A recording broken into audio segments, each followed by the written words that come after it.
ગઈ 7 જાન્યુઆરીએ ભરૂચ જિલ્લાના નેત્રંગ તાલુકામાં દિલ્હીના મુખ્યમંત્રી અરવિંદ કેજરીવાલ અને પંજાબના મુખ્યમંત્રી ભગવંત માન આવ્યા હતા। ચેતર વસાવાના સમર્થનમાં એક વિશાળ જંગી જનસભા સંબોધી હતી અને જે તમામ અટકળો ચાલી રહી હતી કે ચેતર વસાવાને લઈ અરવિંદ કેજરીવાલ કોઈ મહત્વની જાહેરાત કરશે, તેમજ તેમણે આદિવાસી સમાજને જે કમિટમેન્ટ આપી છે કે હવે ચેતર વસાવાને તેમને જીતાડવા છે, તો તેમણે ભાષણ દરમિયાન સૌથી મોટી જાહેરાત એ કરી હતી કે આગામી સમયમાં આમ આદમી પાર્ટી તરફથી લોકસભાની ચૂંટણી છે તે ચેતર વસાવા લડવાના છે, જેને લઈને ચેતર વસાવાના સમર્થકો કાર્યકર્તાઓમાં અનેરો ઉત્સાહ જોવા મળ્યો હતો। તેમજ ત્યાં હાજર જે ગ્રાઉન્ડમાં લોકો હતા તેમણે એક જ નાદ સાથે બૂમો પાડવાની શરૂઆત કરી હતી, એક જ ચાલે ચેતર ચાલે।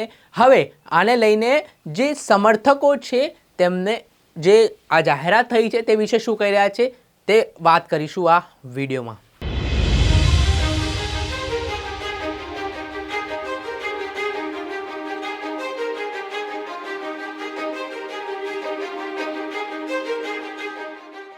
ગઈ 7 જાન્યુઆરીએ દિલ્હીના મુખ્યમંત્રી અરવિંદ કેજરીવાલે હાલ ડેડિયાપાડાના ધારાસભ્ય ચેતર વસાવા જે રાજપીપળા ડિસ્ટ્રિક્ટ જેલમાં બંધ છે તેને લઈને જે તમામ અટકળો ચાલી રહી હતી કે ચેતર વસાવાને લઈને અરવિંદ કેજરીવાલ કોઈ મહત્વની જાહેરાત કરી શકે છે અને તમામ અટકળોનું અંત આવ્યો હતો ને અરવિંદ કેજરીવાલે પોતાના લોકસભાની ચૂંટણીના ઉમેદવાર તરીકે ચેતર વસાવાને ભરૂચ સીટ ઉપર લડવાની વાત કરી હતી, જેને લઈને તમામ જે આદિવાસી સમાજના લોકો હોય, ચેતર વસાવાના સમર્થકો હોય, આમ આદમી પાર્ટીના નેતાઓને કાર્યકર્તાઓએ આ નિર્ણયને વધાવ્યો હતો ને હવે આગામી સમયમાં લોકસભાની ચૂંટણી કેવી રીતે લડવી તે માટે ઠેર ઠેર ગામડે ગામડે તાલુકે તાલુકે રણનીતિ બનાવવામાં આવી રહી છે।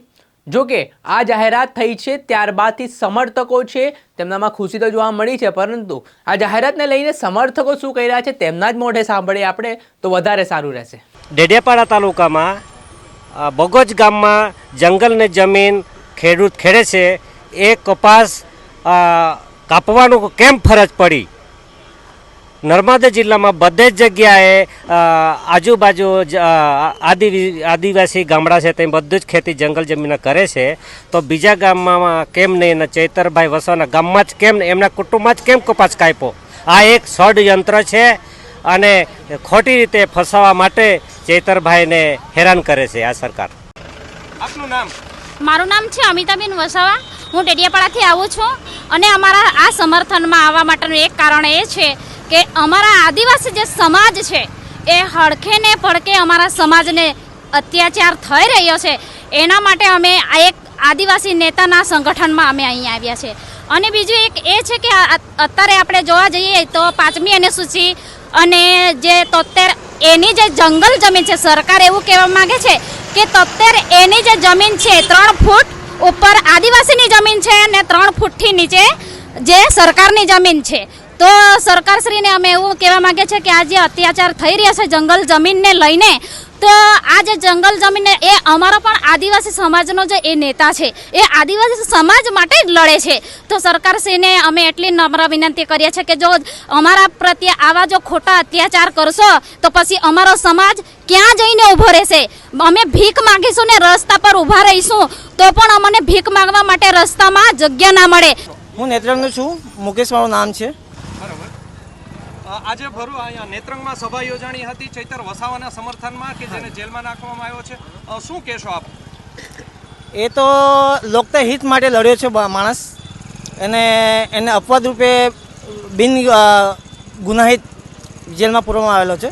લોકોને હિત માટે લડે છે માણસ, એ મારે ખોટું લાગ્યું એમ। ભીમસિંહ વસાવા। કયા ગામથી આવો છો? બોરડીફળી।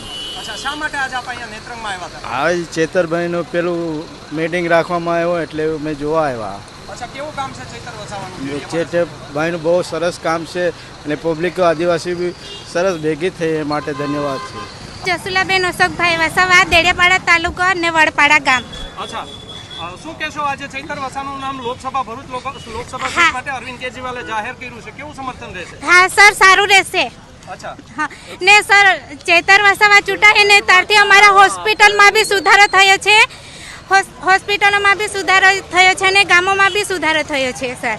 હાલ તમામ મહિલા હોય, પુરુષ હોય, બાળકો હોય, તમામ છે ચેતર વસાવાની જે જાહેરાત થઈ છે તેની મીટ માંડીને જોઈ રહ્યા હતા કે ક્યારે આ પ્રકારની જાહેરાત થાય ને તેઓ પ્રચાર પ્રસારમાં લાગી જાય।